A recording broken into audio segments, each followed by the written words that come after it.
Hi, it's Ime here, and today I'm going to be doing something that I actually haven't done on myself, but I have done with other people, and that is I'm going to be taking a specimen for a DNA test.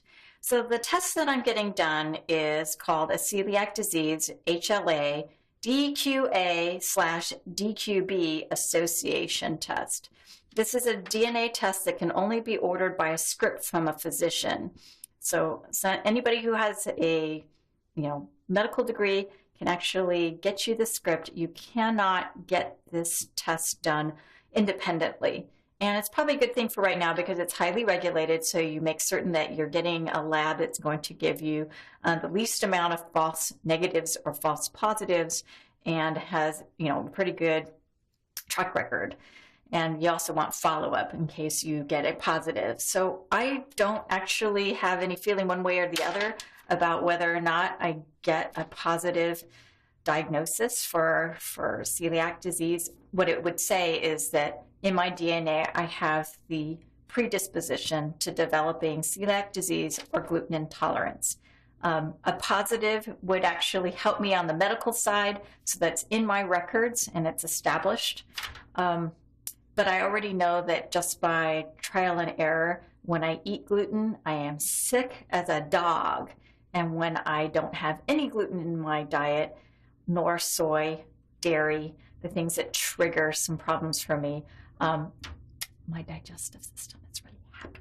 So I'm just doing the DNA part for the medical side of things. And I think it's an excellent idea. You can establish that in your family history so that others in your family who might be having some problems can also draw off of this information since you're same family pool, Okay, so what you do is you usually get a bunch of stuff.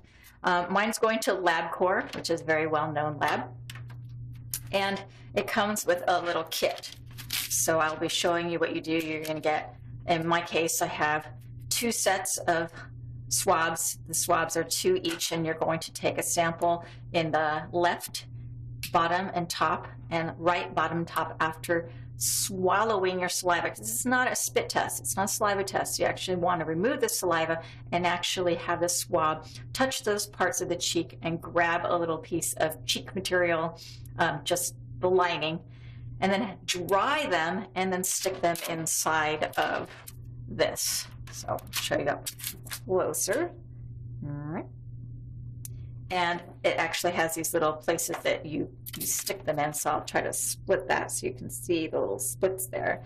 And that holds it, you close it, you stick it inside of one of these, you mail it off with a little mailer that you fill out ahead of time, drop it at any FedEx, and there you go. Okay, so now I'm opening the sterile swabs. And it says remove the swabs from a sterile package, prepare the labels, which I did, an envelope with your ID number, your name, and the date of the collection. And that's very important, or else you'll have to do the test over again. Remove the swabs from the sterile package and do not touch the swabs to any surface prior to collection. The swabs must be collected one at a time. You will use 1 swab per cheek quadrant. So what I'm going to do is take 1 out. And I'm going to use this 1 swab on the right side upper first. And before you swab, you swallow, because this is not a saliva test, as I mentioned before, and you don't suck on the swab. You're going to swallow before collecting each swab. So watch me swallow. And then gently wave the swabs in the air after you brush the swab against the inside of the cheek with the same force of using your toothbrush. And do this for approximately 10 seconds per swab. I'm going to swallow again.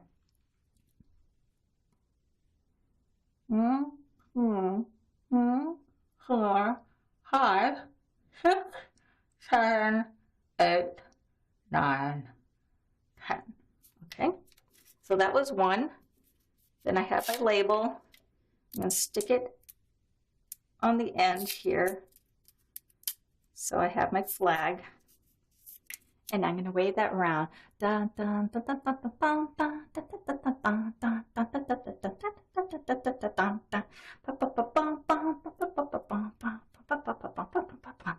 That's about 10 seconds. Then you're going to, after you place the label around there, should place. So that was right upper, which is number 1. And I'm going to stick this then on the ID flag here. Place. So I'm going to push that here. Stride. It's stuck on. And make certain it doesn't roll out. And there it is. So I'm going to do all of them, and then you'll see the end result. So now that I have my test all completed, I'm going to stick this inside of an envelope. So I'm actually going to roll this one so the tags actually aren't in the way. Close it and stick it inside of another envelope. That envelope goes inside of one of these, along with the the mailing information. It goes off to the lab, and then the lab, after it's processed, will send you this information privately, and it's interpreted, of course, by a doctor. And of course, any DNA testing would have some connection to the physician who ordered the script to tell you what to do if you get a positive, or even if you get a negative result, like what options that you have. So it's a really responsible way to find out what's going on with your body, and just know your medical history. So it's a cool thing to do. I highly advocate it. Do shop around. I did find that the test varied in its cost from place to place between $300 and $400. So I found the least expensive one from a lab that I trust. I've worked with LabCorp in the past as a nurse, doing, sending off samples for patients to LabCorp. So I really like them. And there you go. Let's see what happens. Come back and find out. I'll probably tell people my diagnosis because I don't have a problem with that. I've been very open about my journey with gluten intolerance, and there's no reason for me to hold back now.